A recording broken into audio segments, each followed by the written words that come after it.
Alan the alien starts off as a pretty tough guy, but as the series progresses, his power level reaches ridiculous heights. To understand this increase in power, we first have to look at how he was created and what makes him special. The Omniman's homeworld was swiftly and savagely conquered by the Viltrumites during their initial push to establish their galactic empire.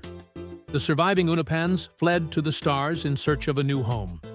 They began reproducing artificially, to the point where natural procreation became offensive to them. During this time, the Omnimans began conducting genetic experiments on their own people to create warriors capable of fighting the Viltrumite Empire.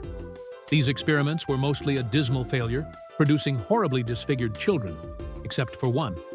That child grew up to be Alan. Alan didn't simply survive, he grew strong, very strong. So strong that nothing he encountered was capable of seriously hurting him. He underwent years of training and education in preparation for his first encounter with the Viltrumite Empire. When his people deemed him ready, Alan was sent to face the enemy he was born to fight. Unfortunately, his first encounter went poorly. He was hopelessly outmatched and soundly defeated. After this encounter, the coalition of planets came up with a task that Alan was better suited for. Instead of battling Viltrumites directly, he was sent to search for someone else who could.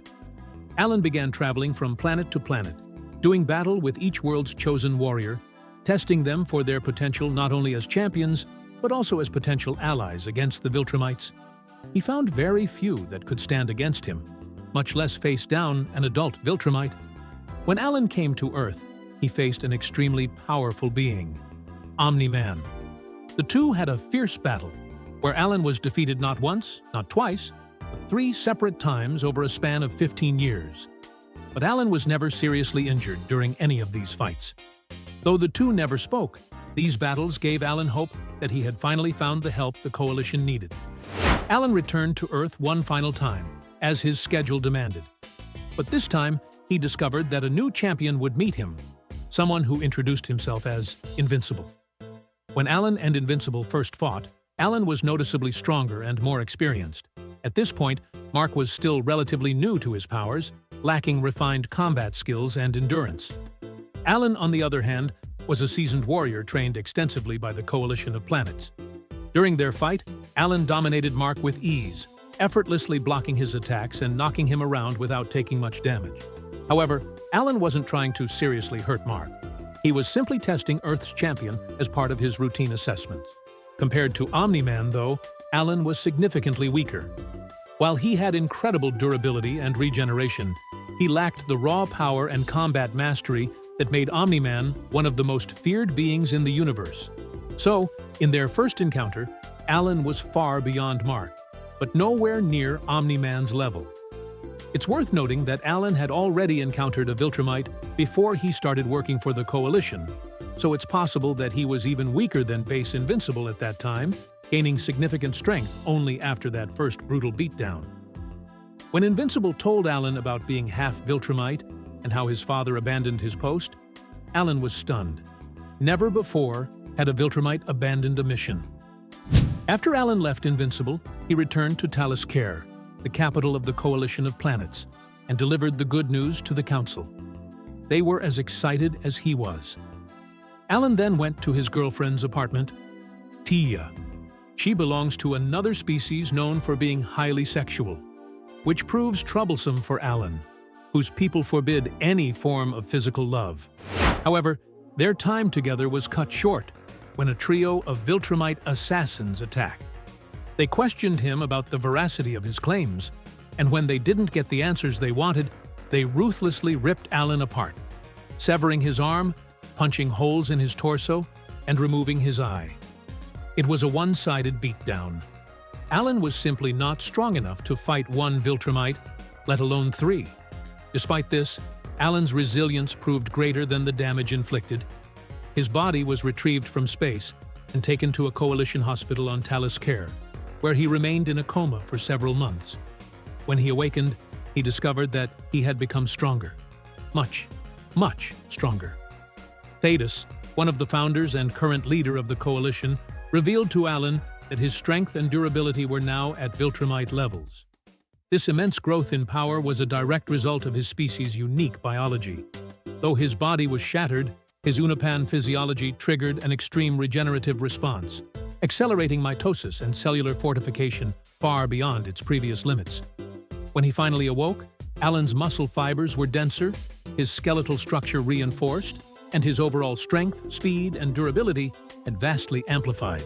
Essentially, his body interpreted fatal damage as a signal to evolve, ensuring that he didn't just heal, but returned stronger than before. Alan's fight with Anissa proves just how far he had come. Anissa is a high-ranking Viltrumite, known for her brutal strength and combat skill. Earlier in the series, a battle between them would have been completely one-sided. However, by this point, Alan had undergone multiple cycles of extreme regeneration, making him exponentially more powerful. Anissa underestimated him, expecting an easy win, but Alan held his own and even began overpowering her. His strikes staggered her and caused her to bleed, something previously unthinkable for a non-Viltrumite. Just before this, Anissa had brutally overpowered Invincible, who couldn't even scratch her. Meanwhile, Alan punched her so hard she started bleeding. But during the battle, Alan remembered his conversation with Invincible about Nolan being taken in for execution. Alan then formed a plan to throw the fight and free Omni-Man from the inside. Using his telepathy, Alan secretly informed Nolan of his plan. Though initially reluctant, Nolan agreed. Alan also confided in Nolan about his love for Tia, even though their union was forbidden by Omniman law. Nolan reciprocated with his own story about loving his wife, which also went against Viltrumite values. Later, Alan was subjected to relentless torture and multiple execution attempts by an alien race conquered by the Viltrumites. They recognized Alan as a potential threat and tried to kill him through every method imaginable. Brutal beatings, high-impact trauma, and other methods designed to obliterate his body. But every attempt failed. Instead of dying, Alan's body responded by evolving. His muscle density increased, his healing factor accelerated, and his natural durability skyrocketed. His biology was unknowingly being pushed to new heights, just like how Viltrumites grow stronger through constant battle. Alan was evolving through suffering. Eventually, during the ceremonial execution of Omni-Man, Alan put their escape plan into motion.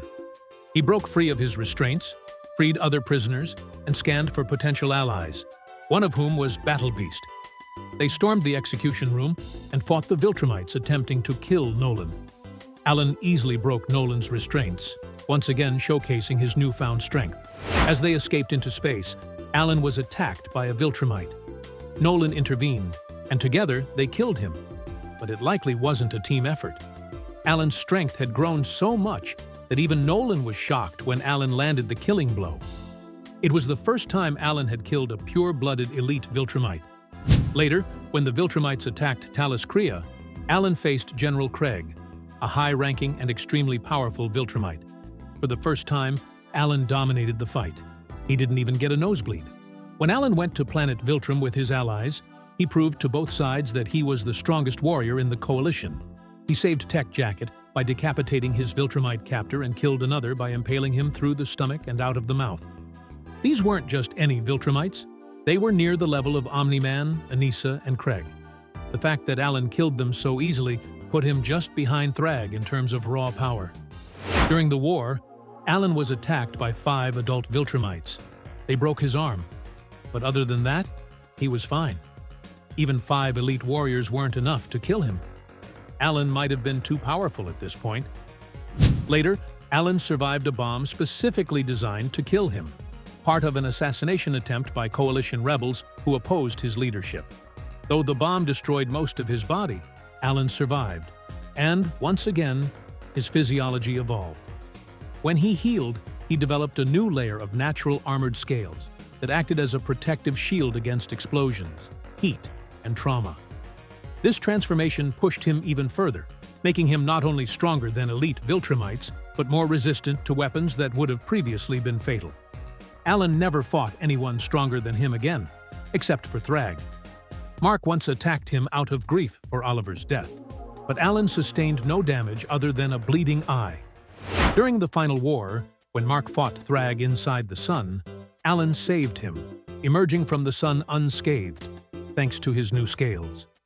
Later, hundreds of years into the future, The coalition of planets went to war against Mark's new Viltrumite empire. Alan, now the coalition's leader, faced off against Emperor Mark. Though Mark won, both were left unharmed, so it's hard to say who was truly stronger. At this point, Mark is far stronger than Thragg. Alan is also in a league of his own. These two are among the strongest beings in the universe, and they both still have room to grow. The last power-up Alan received was after the assassination bomb nearly destroyed his body. At this point, no one except Mark could probably trigger another evolution, but that's not likely to happen.